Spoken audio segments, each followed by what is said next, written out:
سعید احمد کی قصے اور کہانی سے زیادہ آج لمحہ زرگل کی کہانی دنیا کے سامنے اجاگر ہے. وہ لمحہ زرگل جو اس 12 سال کے طویل عرصے میں جنہوں نے کئی بے خواب راتیں سہی ہوں گی، کئی دفعہ گٹ گٹ کے اذیتوں میں، تکلیف میں، درد میں زندگی گزاری ہوگی،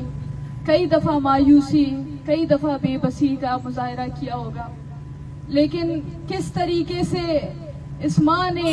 نہ صرف اس درد کو، اس تکلیفی کو اپنی طاقت بنائی، بلکہ اس کو مزاحمت کی ایک نئی رنگ دے دی. وہ مائیں، ان کے لیے میں سمجھتی ہوں لفظ کھوکھلے پڑ جاتے ہیں، وہ الفاظ، وہ جملے کھوکھلے پڑ جاتے ہیں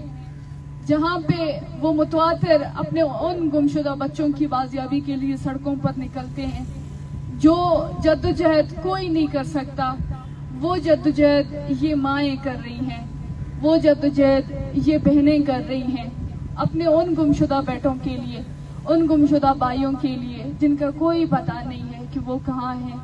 وہ کس حال میں ہیں. آج میں سمجھتی ہوں بلوچ قوم کو مقروض ہونا چاہیے ان بہادر ماؤں کی جدوجہد کی، جو ہر بلوچ نوجوان کے لیے ایک بہادری کی مثال ہے، ایک جدوجہد کی مثال ہے، ایک مزاحمت کی مثال ہے، جو اس ضعیفی میں، جو اس پیر عمری میں بھی نہ وہ تھکتی ہیں، نہ وہ ڈرتی ہیں، نہ وہ خاموش ہوتی ہیں، بلکہ ان کے پاس ایک ہی راستہ ہے، وہ مزاحمت کا ہے، وہ جدوجہد کا ہے. ہم جب بھی سڑکوں پر نکلتے ہیں تو ان ماؤں کو، ان بہنوں کو، ان بیٹیوں کو خاموش کرانے کے لیے، ان کی آواز کو دبانے کے لیے ریاست جس قسم کے ہتھ کنڈے استعمال کرتی ہے، جس طریقے کی ابھی بھی اگر ہم دیکھیں کہ کس طریقے کی خاردار دھاریں لگائی ہوئی ہیں، یا کس طریقے سے ان مظاہرین کو ڈرایا گیا، دھمکایا گیا، ان کو خاموش کرنے کی کوشش کی گئی، کس طریقے سے ان کی آواز کو دبایا گیا. ریاست کو شاید اس بات کا اندازہ ہی نہیں ہے کہ وہ ان ماؤں کا مقابلہ کر رہی ہے جو نہ صرف اس درد اور اس اذیت کا مقابلہ کر رہی ہیں، بلکہ بیٹے جیسے ایک جو بیٹے کی جبری گمشدگی ہے اس کے عظیم درد سے وہ دوچار ہیں. وہ عظیم تکلیف، وہ بڑی جو اذیت ہے، وہ تکلیف ہے، وہ جو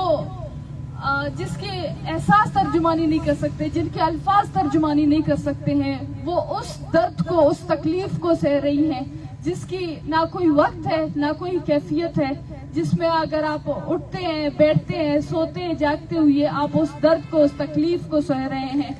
آپ ان ماؤں کو ڈرانا چاہتے ہیں، آپ کو لگتا ہے آپ ان ماؤں کو ڈرا سکتے ہیں یہ خاردار تاروں سے، یہ بندوقوں سے، یہ پولیس کے چند نفری کھڑے کر کے، یہ بسیں کھڑی کر کے، یا میڈیا کے نمائندوں کو یہاں پر نہ چھوڑنے کے لیے کہ کہیں ان ماؤں کی آواز دنیا کے سامنے اجاگر نہ ہو جائے. وہ مائیں جو گزشتہ 20 سالوں سے،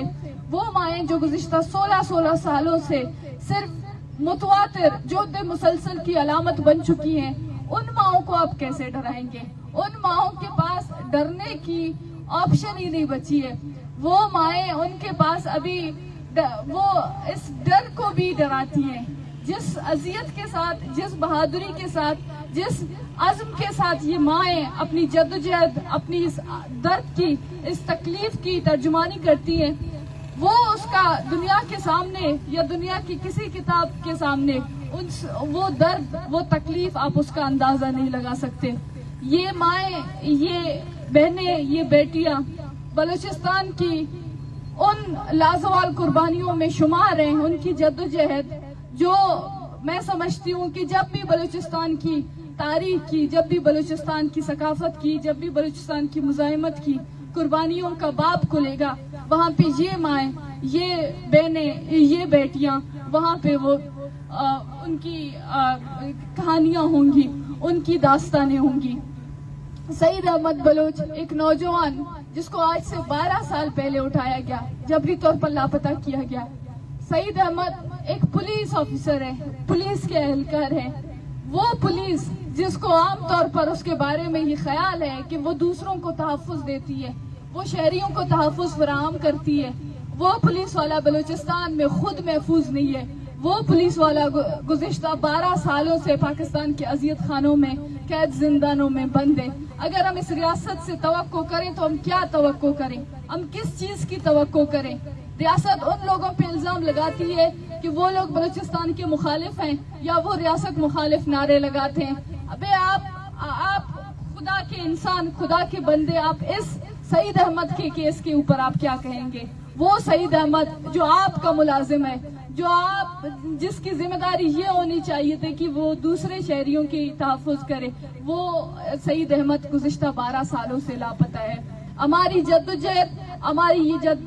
جد مسلسل یہ قائم اور دائم جاری رہے گی، لیکن سلام ان ماؤں کو، وہ جنہوں نے ایک نئی تاریخ رقم کی ہے، وہ جنہوں نے جدوجہد کی مثالیں قائم کی ہے، وہ ناقابل فراموش کبھی نہیں ہو سکتے۔ وہ مائیں ہمیشہ زندہ ہیں اپنی جدوجہد میں، اپنی اس تاریخ کے ان جو صفوں میں ہمیشہ ان کا نام ہوگا۔ آج سعید احمد جو اس بوڑھی اماں زرگل کا، لما زرگل کا، یا اپنے والدین کا یا اپنے بہن بھائیوں کا، جس کو اپنے گھر کا سربراہ ہونے والا تھا، ہونا چاہیے تھا، جس کو